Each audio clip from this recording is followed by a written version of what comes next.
बस ये चाहता हूं कि आप 11 महीने के लिए मुझे सपोर्ट करें, साथ दें। और आपका 11 महीने का साथ दिल्ली में नहीं दुनिया में एक नया संदेश देगा।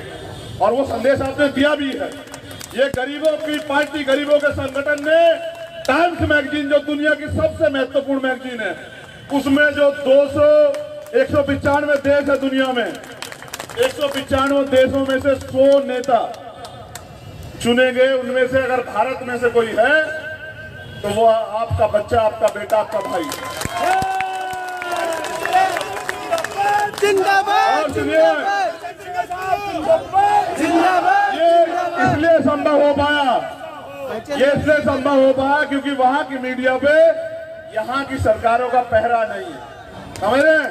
अगर वहां की सरकार या वहां की मीडिया पे पहरा होता तो ये कहते कि इसको मत देना, एक तो दलित समाज का और ऊपर से मोदी का पूर्ण विरोधी, इसको मत देना किसी भी कीमत पे। समझ रहे हो? देखो, मुझे मोदी से नफरत नहीं, मुझे नफरत है उनके कार्यों से। मैं इंसान से नफरत नहीं करता हूं, क्योंकि मैं मानवता से प्रेम करता हूं। मेरे गुरुओं महापुरुषों ने मुझे यही सिखाया। मैं नफरत करता हूं उनकी नीतियों से, और उनकी नीतियां देश हित में नहीं है। वो क्या कर रहे हैं? सरकारी उपकरण बेच रहे हैं। 1,75,000 करोड़ रुपए कहां से लाएंगे? सरकारी उपकरण बेच के। और उन सरकारी उपकरणों से आपके काम चलते हैं आसानी से। अगर सरकारी बस चलती है तो क्या किराया सस्ता नहीं है क्या? क्या आपको सीमित पैसे में संसाधन नहीं मिलते हैं क्या? आप ये बताओ, सरकारी हॉस्पिटल में जोर दबाव नहीं है क्या इलाज करवाने के लिए? प्राइवेट में कोई गरीब को घुसने देगा क्या? सरकारी रेल में गरीब और अमीर दोनों सफर नहीं करते हैं क्या? ये जो सरकारी सिस्टम है, ये इसमें जवाबदेही है, इसमें आरक्षण है। सभी लोग जाते हैं और सभी लोग जाके देश की खुशहाली में हिस्सेदारी करते हैं। और चलिए आप उन्हीं डिपार्टमेंट को बेच दीजिए जो घाटे में चल रहे हैं, आप तो उनको बेच रहे हैं जो मुनाफे में चल रहे हैं। क्यों? क्योंकि वो इस देश पे कब्जा करना चाहता है। और मैं इस मंच से मोदी जी से कहना चाहता हूं कि कब्जे का उस दिन सोचिए जिस दिन यहां से अम्बेडकरवादी खत्म हो जाएंगे। और अम्बेडकरवादी कभी खत्म नहीं हो सकते, क्योंकि हम बाबा डॉक्टर भीमराव अम्बेडकर के वंशज है।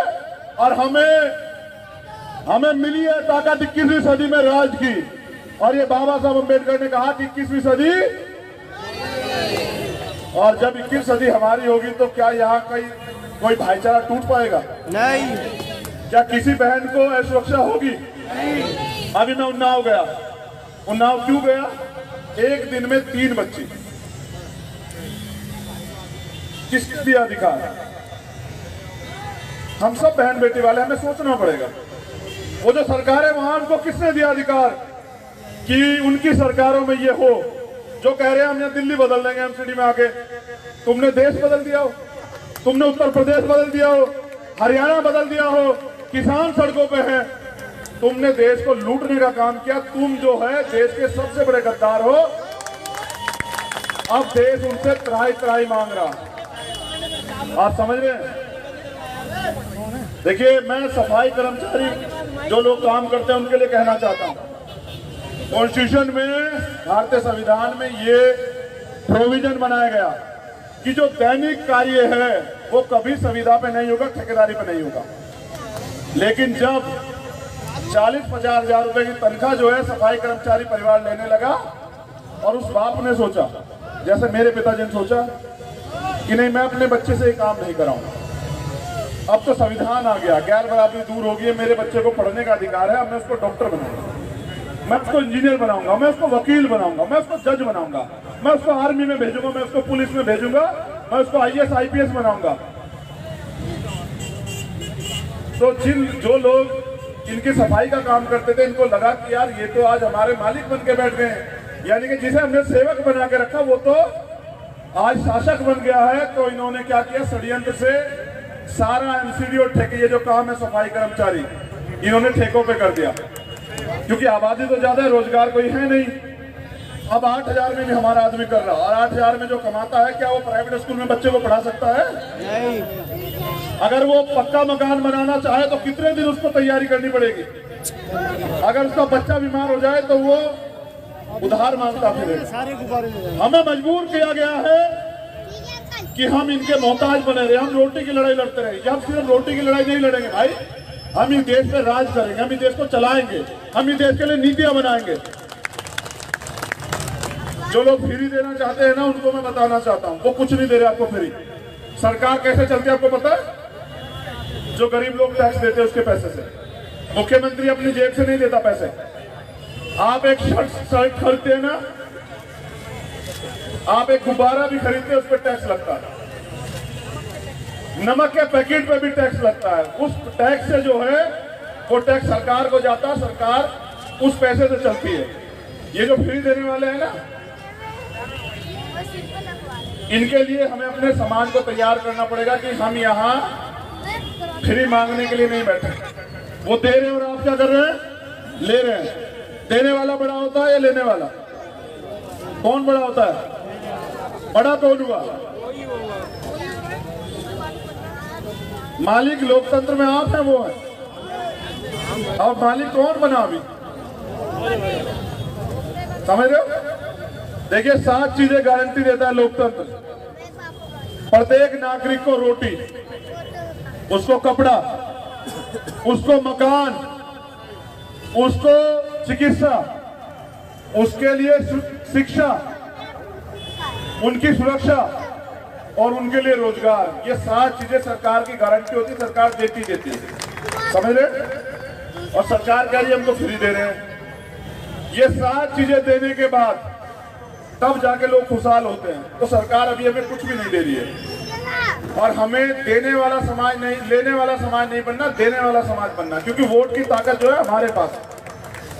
तो मैं चाहता हूं कि आप इनके आगे कमजोर ना समझे, आप इनके आगे खुद को ताकतवर समझे, क्योंकि चुनाव से 2 महीने पहले ये तमाम लोग आपके पैर छूते आके।